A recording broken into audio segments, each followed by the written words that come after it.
네, 본문 말씀을 제가 읽겠습니다. 창세기 39장 2절부터 5절까지입니다.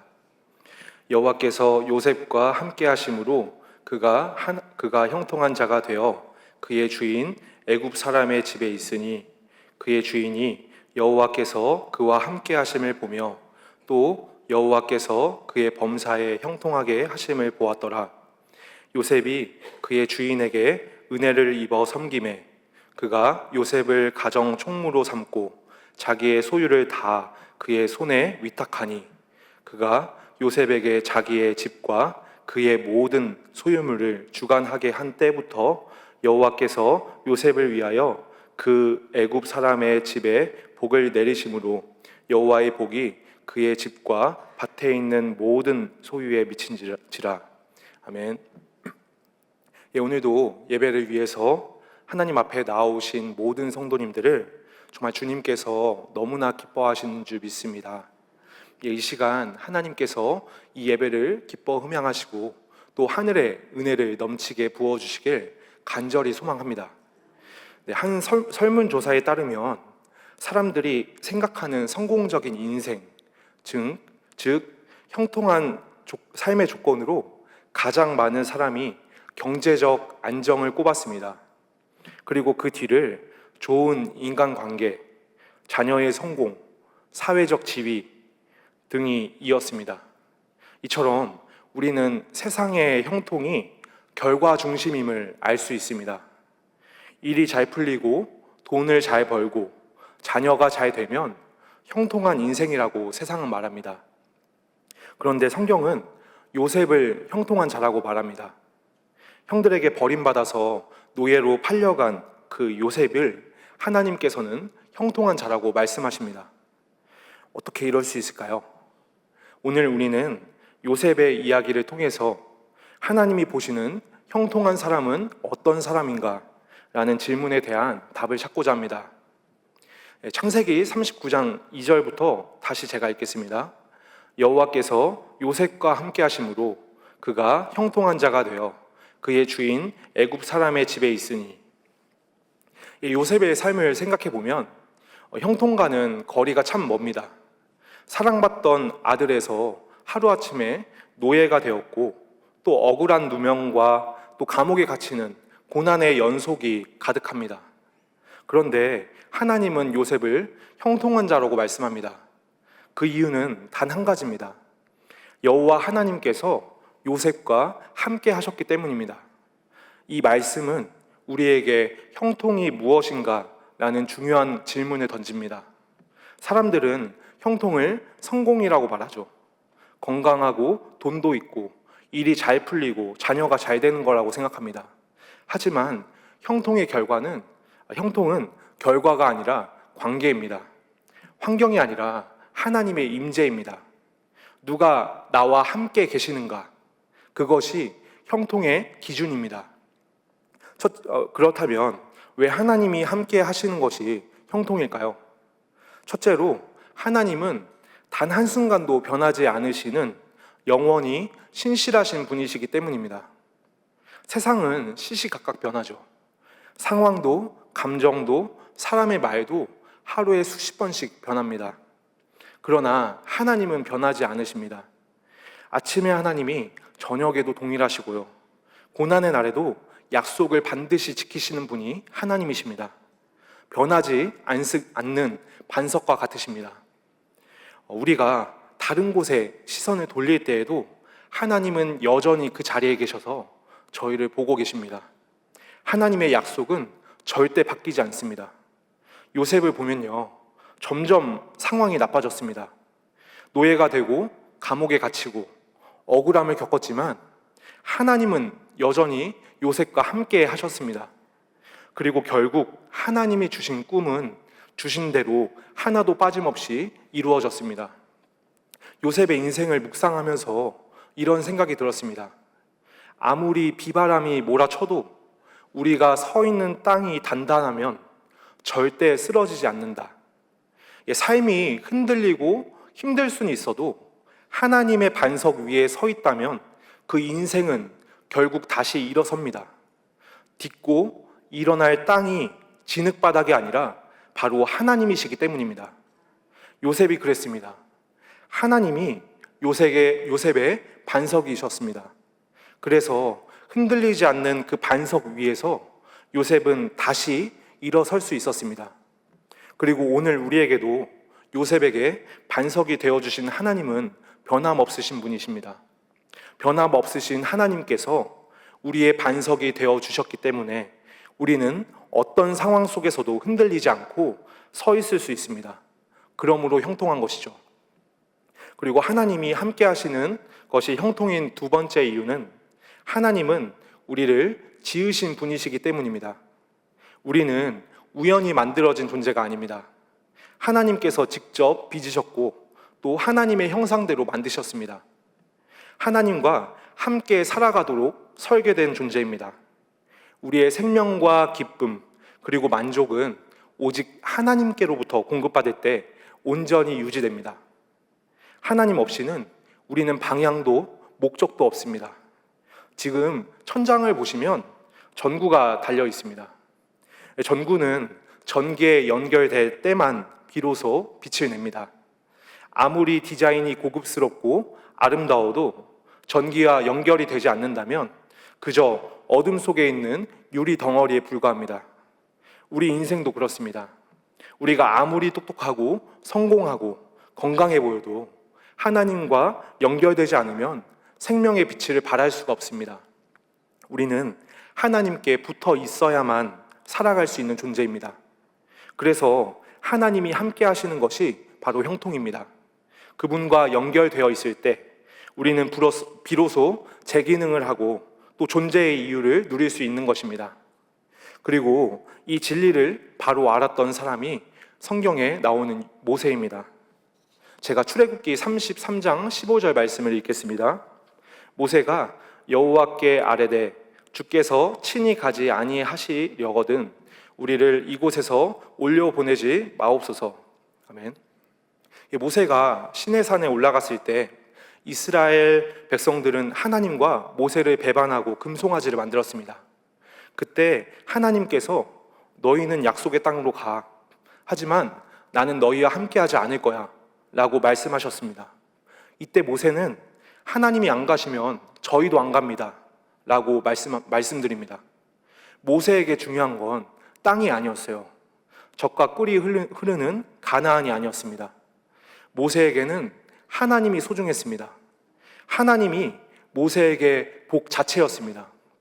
어렸을 때 저는 밤마다 아버지께서 퇴근하시기를 기다렸습니다. 왜일까요? 가끔씩 한 손에 치킨이 담긴 봉투를 들고 오셨기 때문입니다. 아버지께서 치킨을 사오시면 저는 그날 너무나 행복했습니다. 그런데 그것 때문만일까요? 사실 아이들이 아버지를 기다리는 이유는 치킨 때문만은 아닙니다. 물론 무언가를 사오시면 너무나 기뻐하겠지만 진짜 기쁨은 아빠가 왔다는 그 사실 자체입니다. 하나님도 그러십니다. 하나님이 함께 계시는 것, 그것 자체가 우리의 기쁨입니다. 우리 삶의 평안이고 만족이고 형통입니다. 그렇다면 우리는 어떻게 하나님과 함께 할 수 있습니까? 그 길을 바로 예수님께서 열어주셨습니다. 요한복음 14장 6절 말씀을 제가 읽겠습니다. 예수께서 이르시되 내가 곧 길이요 진리요 생명이니 나로 말미암지 않고는 아버지께로 올 자가 없느니라. 아멘.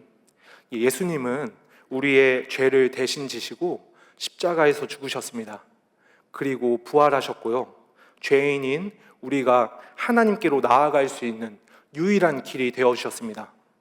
그리고 오늘 그 예수님을 믿는 우리 안에 성령님께서 함께 하십니다. 그러므로 하나님이 함께하는 지금 이 자리가 바로 형통의 자리입니다. 환경이 아니라 함께 하시는 그 하나님이 우리의 형통이십니다. 예수님이 우리의 형통이 되어주셨습니다. 그래서 우리는 이미 예수님 안에서 모두 형통한 자녀인 줄 믿습니다. 사랑하는 성도님들, 이처럼 형통한 자는 하나님과 함께하는 자입니다. 예수님 안에서 바로 우리가 형통한 줄 믿습니다. 이 시간 저를 따라 선포하시겠습니다. 예수님이 우리의 형통이십니다. 본문 3절과 4절 말씀을 제가 읽겠습니다. 그의 주인이 여호와께서 그와 함께 하심을 보며 또 여호와께서 그의 범사에 형통하게 하심을 보았더라. 요셉이 그의 주인에게 은혜를 입어 섬김에 그가 요셉을 가정 총무로 삼고 자기의 소유를 다 그의 손에 위탁하니. 아멘.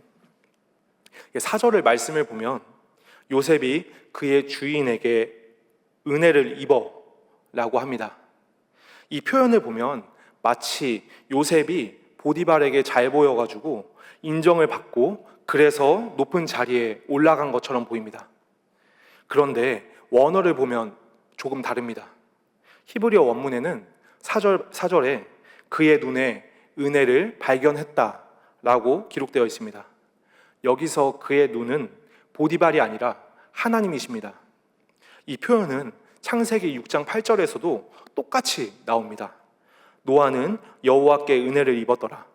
즉 요셉이 입은 은혜는 보디발의 은혜가 아니라 하나님의 은혜였습니다. 여기서 은혜를 입었다는 말은 단순히 누군가에게 호의를 입었다라는 의미를 넘어섭니다. 그 사람의 눈 아래, 그 사람의 시선 아래에 있었다는 뜻입니다. 요셉은 사람의 눈앞에서 산 것이 아니라 하나님의 눈 아래에서 살았습니다. 하나님의 시선 아래에 있음을 늘 기억했기에 그는 모든 일을 하나님의 눈을 의식하며 행했습니다. 그래서 보디발의 아내가 유혹했을 때 요셉은 흔들리지 않았습니다. 보디발의 아내가 유혹하는 그 순간 그 자리에 하나님께서 계셨기 때문입니다. 이처럼 요셉은 보이지 않지만 살아계신 하나님이 자신의 진짜 주인이라는 사실을 잘 알고 있었습니다. 그런데 생각해보면 요셉은 처음부터 이런 사람은 아니었습니다.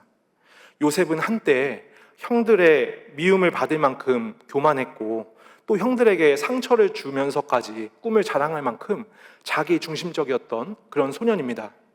그런데 고난을 겪으면서 변화되기 시작합니다. 여기서 고난이 요셉을 바꾼 건 아닙니다. 고난 속에서 하나님의 은혜를 보는 눈이 열리기 시작한 것입니다. 그 눈이 열리니까 요셉은 같은 상황을 전혀 다르게 해석하게 된 것이죠. 억울한 상황도 감옥도 상처도 다 하나님의 손 안에서 하나님께서 일하시는 은혜로 보기 시작한 것입니다. 그래서 4절에 은혜를 입어 다음에 섬김에라고 나옵니다. 여기서 섬기다는 열렬히 섬기다, 열렬히 경배하다를 뜻합니다. 나에게 주어진 상황들을 다 하나님의 은혜로 보고 그때부터 정말 열렬히 자기 주인이신 하나님을 섬겼던 것입니다. 애굽의 보디발의 종으로 있었던 요셉은 따로 어딘가 나가서 하나님께 제사를 드릴 수 없었습니다.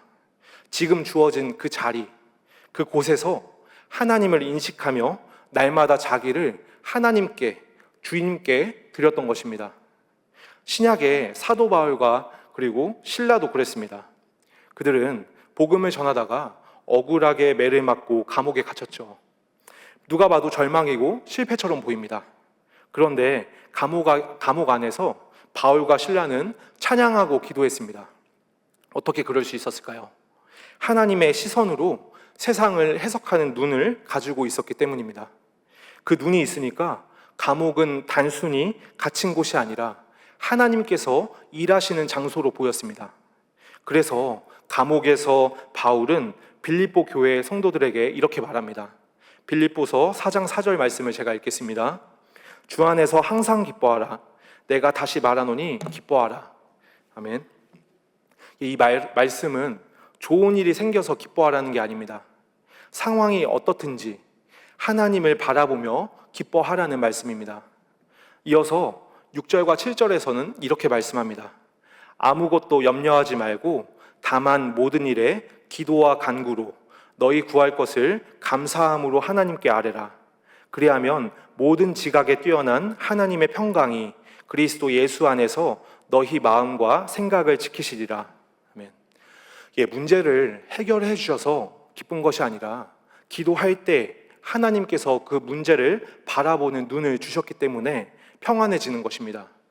기도와 간구로 하나님께 나아갔을 때 하나님이 그리스도 예수 안에서 우리 마음과 생각을 지키시기 때문에 상황을 초월해서 기쁜 것이죠.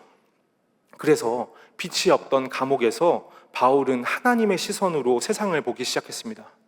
눈을 감고 기도할 때 하나님이 그의 눈을 열어주시는 것입니다. 전도사로 섬기면서 가장 은혜를 깊게 경험하는 시간은 성도님들 장례 예배에 함께할 때인 것 같습니다. 삶의 마지막 순간이지만 그 속에 하나님의 은혜가 깊게 흐르기 때문입니다. 세상은 죽음을 끝이라고 말하죠. 마지막 이별이고 절망입니다. 하지만 믿음의 눈으로 보면 죽음은 하나님 나라로 들어가는 문입니다.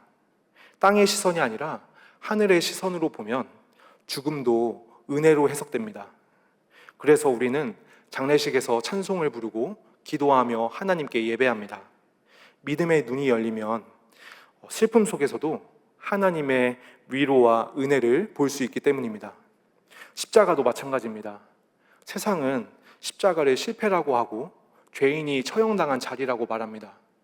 하지만 우리는 압니다. 십자가는 하나님의 사랑의 절정이고 구원의 능력이며 우리를 향한 은혜의 통로입니다. 예수님은 십자가로 모든 상황을 다 바꾸셨습니다. 절망을 구원으로, 죽음을 생명으로, 실패를 영광으로 바꾸셨습니다. 사랑하는 성도님들, 그렇다면 형통한 사람은 누구입니까? 바로 모든 상황 속에서 하나님의 은혜를 볼 수 있는 사람입니다. 고난 중에서도, 눈물 속에서도 바로 하나님이 여전히 나와 함께 하신다는 사실을 믿음으로 선포하는 사람들입니다. 예수님 안에서 모든 사건은 은혜입니다. 예수님이라는 안경을 쓰고 세상을 바라보면 우리는 어떤 상황에서도 형통한 자입니다. 그 눈이 열릴 때 절망은 기도로 바뀌고 원망은 찬양과 감사로 바뀝니다. 그러므로 형통은 성공이 아니라 하나님의 은혜를 보는 눈에서 시작됩니다. 그 눈이 우리를 예배의 자리로 이끌고 우리가 매일 주님께 예배하는 그 예배가 다시 우리에게 형통의 길을 열어줍니다. 오늘 이 자리에 오신 성도님들 중에서 피곤한 몸을 이끄시고 오신 분들도 계실 것이고 식사도 못한 채 바쁘게 오신 분들도 계실 것입니다. 하지만 여러분은 하나님의 말씀을 사모하는 마음으로 은혜를 기대하는 믿음으로 이 자리에 나오셨습니다. 그 믿음이 하나님께서 가장 기뻐하시는 예배입니다. 하나님은 여러분의 이 믿음을 절대 외면하지 않으십니다. 오늘 이 예배가 하나님께서 여러분에게 은혜를 부어주시는 형통의 시작이 될 줄 믿습니다. 함께 저를 따라 선포하시겠습니다. 하나님의 은혜를 보며 하나님을 예배합니다. 이 고백이 우리 삶의 고백되길 간절히 소망합니다. 본문 5절 말씀을 읽겠습니다. 그가 요셉에게 자기의 집과 그의 모든 소유물을 주관하게 한 때부터 여호와께서 요셉을 위하여 그 애굽 사람의 집에 복을 내리심으로 여호와의 복이 그의 집과 밭에 있는 모든 소유에 미친지라. 아멘. 지금까지 우리는 요셉의 시선으로 이 말씀을 살펴보았습니다. 그런데 오늘은 잠시 눈을 돌려서 보디발의 입장에서 이 말씀을 생각해 보려고 합니다. 어느 날 보디발은 히브리 노예 하나를 집으로 데려옵니다. 바로 요셉이죠. 젊고 눈빛이 또렷하고 또 되게 성실해 보입니다. 그런데 시간이 지나면서 보디발은 이상한 걸 느낍니다. 이 히브리 청년이 맡은 일마다 하나같이 다 잘 되는 거예요. 밭을 맡기니까 밭이 잘 되고 소유는 늘어납니다. 그런데 더 놀라운 것은 요셉의 삶의 태도였습니다. 요셉은 억울하게 팔려온 노예였음에도 얼굴에 절망이 없었습니다. 오히려 담대하게 자기 자리를 지키고 맡은 일을 성실하게 감당합니다. 왜일까요? 요셉은 하나님이 나와 함께 하신다라는 믿음으로 살았기 때문입니다. 그 믿음은 단지 감정이나 순간의 위안이 아니었습니다. 요셉은 어려서부터 아버지 야곱의 하나님에 대해서 들었을 것입니다. 목숨 걸고 기도했을 때 하나님께서 반드시 건지셨던 일들, 절망 중에도 살아계신 하나님을 경험한 이야기들 말이죠. 문제 앞에서 기도해라. 기도하면 하나님이 반드시 응답하실 거야. 삶의 작은 순간에도 하나님은 너와 반드시 함께 하셔. 그런 믿음의 가르침들이 요셉의 심령에 깊게 박혔을 것입니다. 평탄할 때는 그게 크게 드러나지 않았지만 고난을 마주하니까 그 믿음은 마치 DNA처럼 그의 내면에서 터져나왔습니다. 요셉은 낯선 땅, 억울한 상황 속에서도 늘 이런 고백을 했을 것입니다. 하나님이 나와 함께 하셔. 지금도 하나님이 함께 하셔. 그 입술의 고백은 요셉의 생각이 되고 그 생각이 행동이 되어서 하루를 성실히 살아낼 수 있는 힘이 되었습니다. 결국 이 모습을 지켜본 보디발은 여호와께서 요셉과 함께 하시는구나 라는 사실을 알게 됩니다. 그런데 사실 이게 굉장히 놀라운 사건입니다. 보디발은 애굽 사람이죠. 애굽은 다신교로 해와 달 그리고 자연에 있는 온갖 짐승들을 섬깁니다. 하지만 여호와 하나님은 모릅니다. 하나님을 몰랐던 보디발이 요셉을 통해서 하나님의 살아계심을 알게 된 것입니다. 우리로 따지면 집안 대대로 불교를 믿었던 어떤 사람이 한 사람을 보고 회심해서 예수님을 믿게 되는 것이죠. 그래서 보디발은 하나님이 함께하는 요셉에게 집안 정권을 맡기게 됩니다. 그리고 그때부터가 시작이에요. 여호와께서 요셉을 위해서 보디발의 집에 복을 내리십니다. 그러니까 보디발의 집에 내려진 모든 복은 사실 요셉을 위한 복이었습니다. 어떤 상황이든지 하나님을 붙잡는 믿음, 그리고 믿음의 고백과 삶의 태도를 하나님께서 책임지시고 역사하신 것이죠. 그리고 이 믿음의 태도는 나중에 요셉이 형들을 만났을 때에도 그대로 이어집니다. 형들이 요셉을 팔았다는 죄책감에 두려워할 때 요셉은 자신에게 일어난 모든 일들을 다 하나님의 선하신 계획이었다라고 고백합니다. 제가 창세기 45장 5절 말씀을 읽겠습니다. 당신들이 나를 이곳에 팔았다고 해서 근심하지 마소서, 한탄하지 마소서. 하나님이 생명을 구원하시려고 나를 당신에게 먼저 보내셨나이다. 아멘.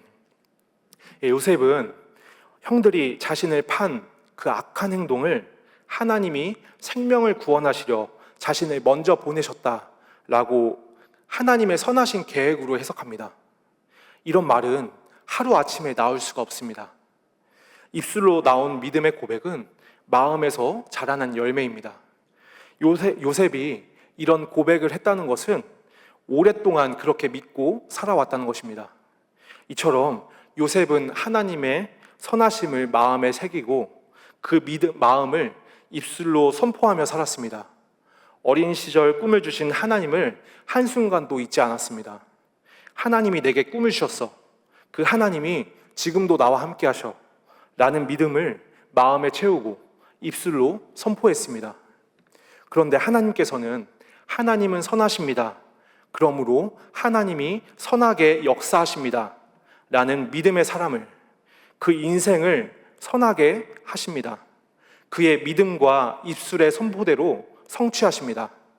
더 나아가 그 한 사람을 통해서 주변까지도 하나님의 선하심을 부어주십니다. 요셉을 위해서 보디발의 집에 복을 부어주셨고요. 요셉을 통해서 요셉의 가족들과 온 애굽 사람들을 기근에서 건지셨습니다. 그리고 우리를 구원하시기 위해서 십자가에서 죽으신 예수님도 그렇습니다. 예수님을 통해서 우리 모두가 죄와 사망에서 건진받았습니다. 요한복음 19장 30절 말씀을 제가 읽겠습니다. 예수께서 신포도주를 받으신 후에 이르시되 다 이루었다 하시고 머리를 숙이니 영혼이 떠나가시니라. 아멘. 예수님의 다 이루었다라는 말씀은 단순히 죽음을 앞둔 외침이 아닙니다. 부활을 믿고 하나님께서 반드시 이루실 것을 신뢰하며 선포하는 고백이었습니다. 예수님의 믿음은 죽음조차 이기는 믿음이었고 그 믿음은 부활이라는 승리로 완성되었습니다. 하나님께서 죽음을 이기고 부활 승리할 거라는 예수님의 믿음에 응답하시고 선포하신 대로 역사하신 겁니다. 예수님은 부활의 믿음을 우리에게도 주십니다. 사람의 단어는 죽음과 사망밖에 없지만 예수님께서 부활과 승리라는 하나님의 단어를 선물로 주셨습니다. 그러므로 이미 부활하신 예수님이 부활을 선포하는 우리에게 부활해 주십니다. 이미 사단을 짓밟으신 예수님이 예수님의 이름으로 승리를 선포하는 우리에게 사단을 짓밟은 권세를 주십니다. 예수님의 죽음이 예수님을 믿는 우리 모두에게 부활과 승리를 주신 것처럼 우리의 부활과 승리를 가정과 교회와 그리고 직장, 우리가 가는 그곳에 부어주실 것입니다. 사랑하는 성도님들, 예수님은 우리의 어떤 실패와 악함도 선하시게 바꾸시는 분이십니다. 죽음도 초월하시는 능력의 하나님이십니다. 죽음은 사람의 영역 밖에 있기 때문에 우리가 거기서 아무것도 할 수 없지만 예수님은 죽음도 이기셨습니다. 그 예수님이 지금도 우리를 다스리시고 우리의 믿음의 고백을 들으시며 들으신 대로 이루어 가실 줄 믿습니다. 선하신 하나님을 신뢰하며 오직 주님께만 소망을 갖고 하는 그 입술의 고백대로 하나님께서 반드시 성취하십니다. 이 시간 선하신 하나님을 우리 입술로 고백하면 좋겠습니다. 저를 따라 선포하시겠습니다. 죽음을 이기신 예수님이 우리 인생과 가정과 교회를 선하게 이끄십니다.